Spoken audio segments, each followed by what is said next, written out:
வணக்கம் மக்களே, welcome to trust updates.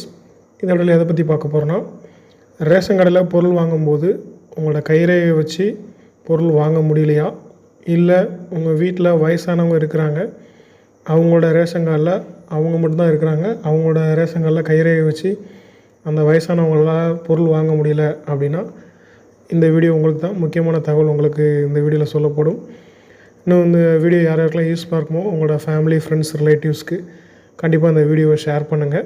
டிஸ்கிரிப்ஷனில் கொடுத்துருக்கிற லிங்கை கிளிக் பண்ணிங்கன்னா இந்த அஃபிஷியல் வெப்சைட்டுக்குள்ளே போகும்.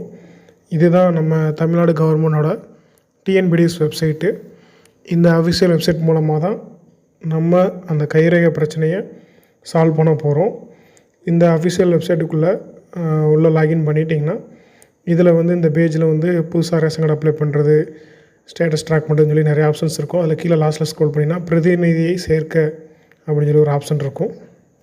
அந்த பிரதிநிதி நபரை சேர்க்குங்கிற ஆப்ஷனை கிளிக் பண்ணிட்டீங்கன்னா உங்களுக்கு அடுத்த பேஜ் மூவ் ஆகும். அதில் ரேஷன் கார்டில் கொடுத்துருக்க ஃபோன் நம்பர் கேட்கும், கீழே கேப்ஷா இருக்கும். அதில் கேட்குற டீட்டெயில் ஃபில் பண்ணிவிட்டு பதிவு செய்யுங்கிற ஆப்ஷனை நீங்கள் கிளிக் பண்ணுங்கள். நீங்கள் ரேஷன் கார்டில் கொடுத்துருக்கிற மொபைல் நம்பரை தான் என்ட்ரு பண்ணணும். எந்த ரேஷன் கார்டில் இந்த சேஞ்சஸ் பண்ண போகிறீங்களோ அந்த ரேஷன் கார்டு ஃபோன் நம்பரை டைப் பண்ணி ஓடிபி சென்ட் பண்ணிங்கன்னா மொபைலுக்கு தமிழில் 7 டிஜிட் ஓடிபி ரிசீவ் ஆகும். ஸோ வர்ற 7 டிஜிட் ஓடிபியையும் அந்த பாக்ஸ்குள்ளே நீங்கள் என்ட்ரு பண்ணணும்.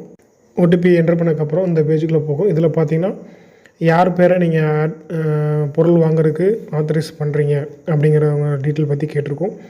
ஸோ அதில் நேம் ஃபஸ்ட்டு இங்கிலீஷில் கேட்டிருக்கோம், இங்கிலீஷில் டைப் பண்ணிக்கோங்க. பேர் தமிழில் 2வது கேட்டிருக்கோம், தமிழ் டைப் பண்ணிட்டு அவங்க மேலா ஃபீமேலா அப்படிங்கிறத செலக்ட் பண்ணிக்கோங்க. அப்புறம் அவங்க அவங்களோட ஆதார் கார்டில் என்ன டேட் ஆஃப் பர்த் இருக்கோ அந்த டேட் ஆஃப் பர்த் செலக்ட் பண்ணுற மாதிரி இருக்கும்.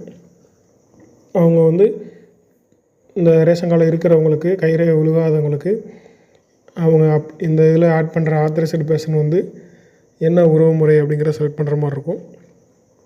அப்புறம் ஆதார் கார்டை யாரை ஆத்தரைஸ்டு பண்ணுறீங்களோ அவங்களோட ஆதார் கார்டை பிடிஎஃப்பில் அப்லோட் பண்ணுற மாதிரி இருக்கும்.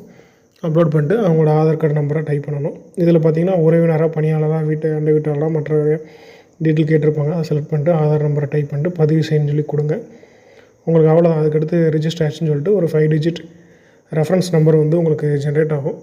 அந்த ரெஃபரன்ஸ் நம்பரை வச்சு நீங்கள் ஈஸியாக ட்ராக் பண்ணி பார்த்துக்கலாம். அது எப்படி ட்ராக் பண்ணுறதுன்னு பார்த்தீங்கன்னா உங்களோட இந்த வெப்சைட்லேயே போயிட்டு பயனாளர் நுழைவுன்னு சொல்லி ஒரு ஆப்ஷன் இருக்கும். அந்த ஆப்ஷனை கிளிக் பண்ணிங்கன்னா உங்களோட மொபைல் நம்பர் போட்டு ஓடிபி போட்டு லாகின் பண்ணிங்கன்னா அதிலே கீழே லாஸ்ட்டில் பிரதிநிதின்னு சொல்லி ஒரு ஆப்ஷன் ஷோ ஆகும்.